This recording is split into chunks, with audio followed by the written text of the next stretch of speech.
नमस्कार दोस्तों, PKR fact point में आपका स्वागत है। अपने इस चैनल के माध्यम से हम देख रहे थे विज्ञान सेगमेंट के अंतर्गत भौतिकी के कुछ महत्वपूर्ण टॉपिक।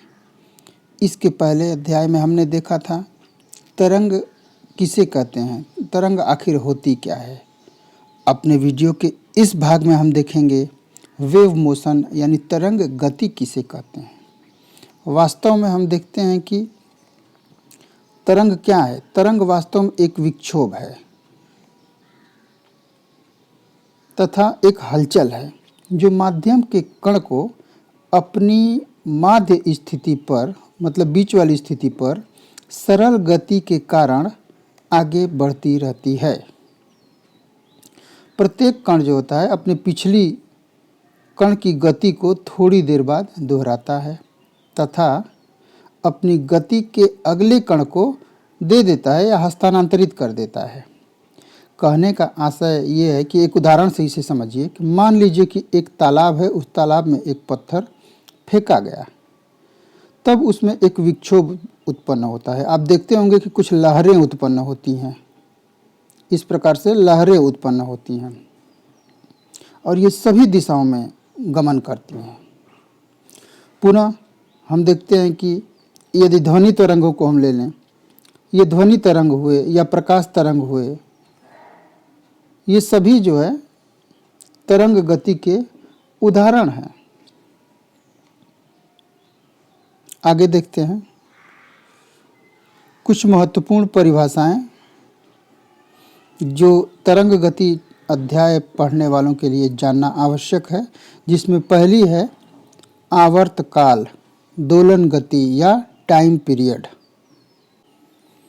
आवर्तकाल जो होता है वो माध्यम के किसी कण को एक कंपन या एक दोलन पूरा करने में जो समय लगता है किसका, तरंग का, वही आवर्तकाल कहलाती है।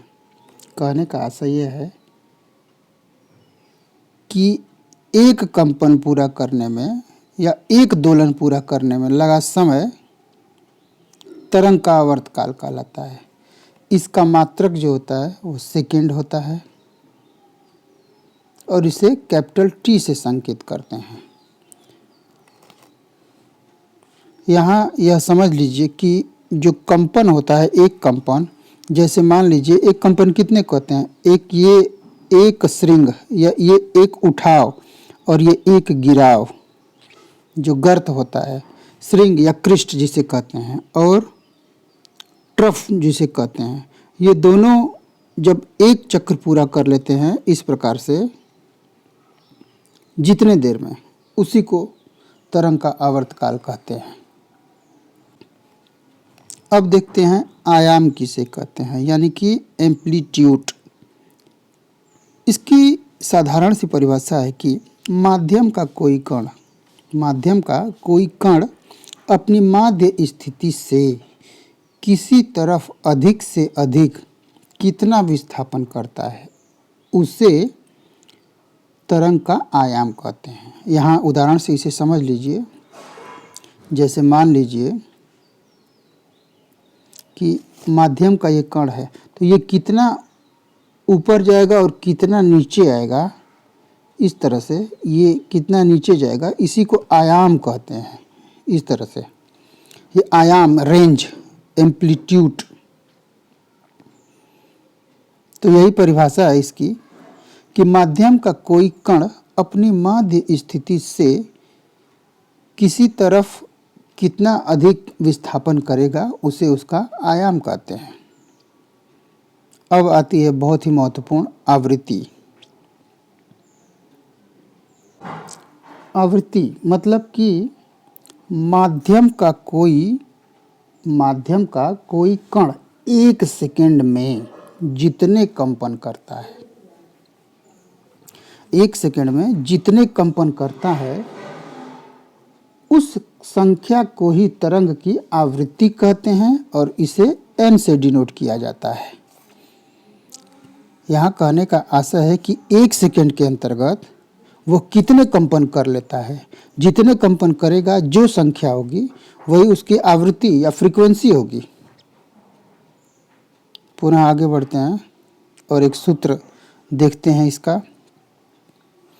हम जानते हैं कि आवृत्ति को n से डिनोट किया जाता है और आवृत्ति सदैव जो है आवर्त काल के व्युत्क्रमानुपाती होती है।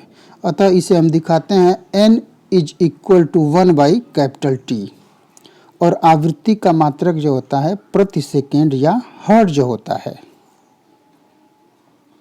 अब हम समझते हैं कि तरंग दैर्ध्य या तरंग की लंबाई या वेवलेंथ किसे कहते हैं।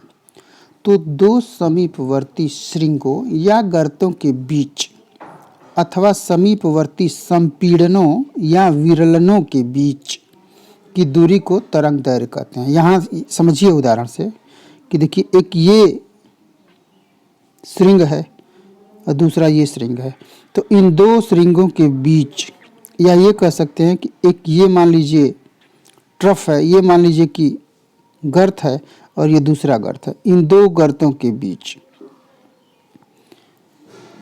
इसी दूरी को हम जो है तरंग दैर्ध्य कहते हैं। आगे बढ़ते हैं।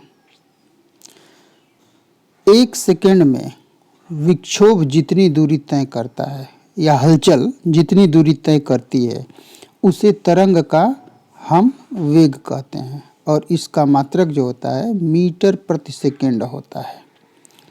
मतलब एक सेकेंड में जो विक्षोभ उत्पन्न होता है वह कितनी दूरी तय करेगा, जितनी दूरी तय करेगा वही तरंग का वेग होगा और इसका मात्रक मीटर प्रति सेकेंड होता है।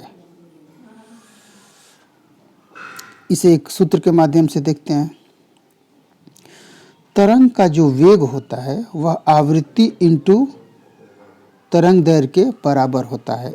इसे हम v is equal to n into, इसे लेमडा बोलते हैं, लेमडा से प्रदर्शित करते हैं। तो तरंग वेग जो होता है वह आवृत्ति इंटू तरंग दैर्ध्य के बराबर होता है, यानी v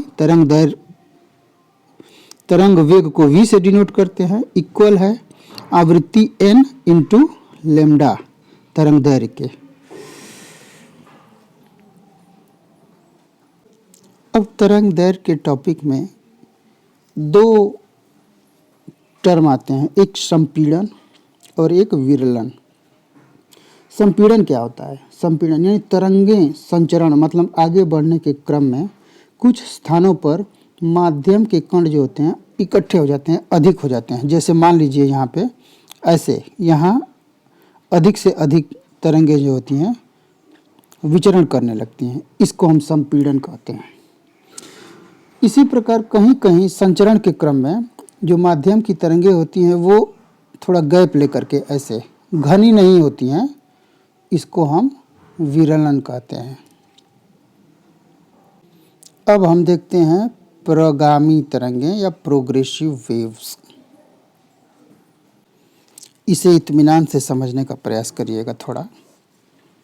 प्रगामी तरंगें भी एक प्रकार का विक्षोभ ही हैं जो माध्यम के कणों के उत्तरोत्तर, मतलब क्रम से अपनी माध्य स्थिति के परितः, मतलब माध्य स्थिति के चारों ओर क्रमिक रूप से जो सरल आवर्त गति के रूप में गति करती हैं तथा माध्यम के एक भाग से दूसरे भाग की तरफ निरंतर स्थानांतरित होती हैं।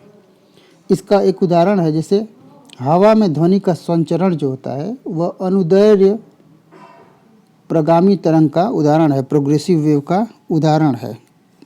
यहाँ इसे समझिए, यहाँ यह देखिए, ये तरंग हैं एक और ये बिंदु है, इस बिंदु है, इन बिंदुओं के परितः वह जो है प्रॉपर गति कर रही हैं। तो ये जो होता है ये प्रगामी तरंगें होती हैं।